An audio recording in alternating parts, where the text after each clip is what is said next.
Olivia had never feared mirrors. They were ordinary, benign, but that was before it spoke to her.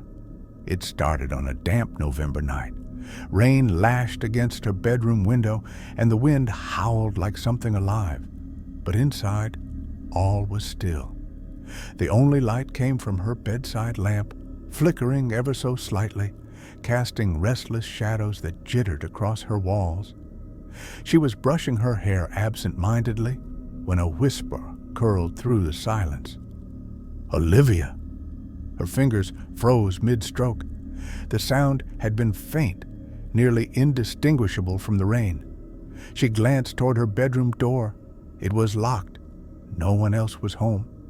Swallowing hard, she turned back to the mirror, and her breath hitched in her throat. Her reflection hadn't moved. Her real self, terrified, frozen, sat gripping the brush. But the thing in the mirror remained still, lips parted in a grotesque grin, unblinking. Then, ever so slowly, its head tilted to the left.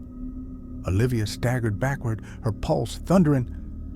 It had to be a trick of her mind, a play of shadows. She squeezed her eyes shut.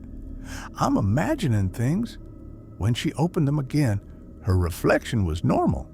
She let out a breathless laugh, shaking her head. Lack of sleep, that's all. But she didn't sleep that night. The next day, the whispers continued. Olivia, always her name, soft, deliberate, curling around her like a breath on her neck. She covered the mirror, draped a thick bed sheet over it, tucking the edges behind the frame. But the whispers didn't stop. If anything, they grew clearer. And then came the laughter, guttural, giddy, like something was waiting. 3 nights later, she decided to end this madness. She ripped the sheet away, clutching a hammer in her trembling hands. But when she looked into the glass, she wasn't there. The mirror still reflected her bedroom, her furniture, the dim glow of the bedside lamp. But her, gone. The hammer slipped from her fingers, clattering against the hardwood floor. Her heart pounded so violently she thought it would crack her ribs. Then the reflection shifted. From the depths of the mirror, a hand pressed against the glass. Her hand. But the fingers were wrong, stretched too long, joints bending at impossible angles.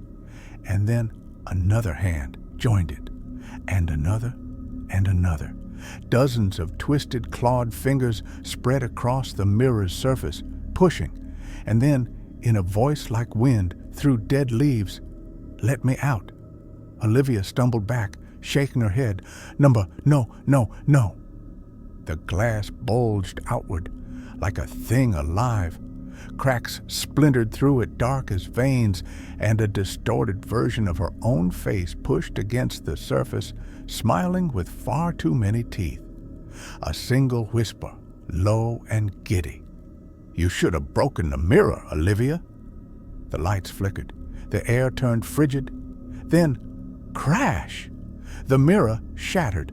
Darkness swallowed her whole.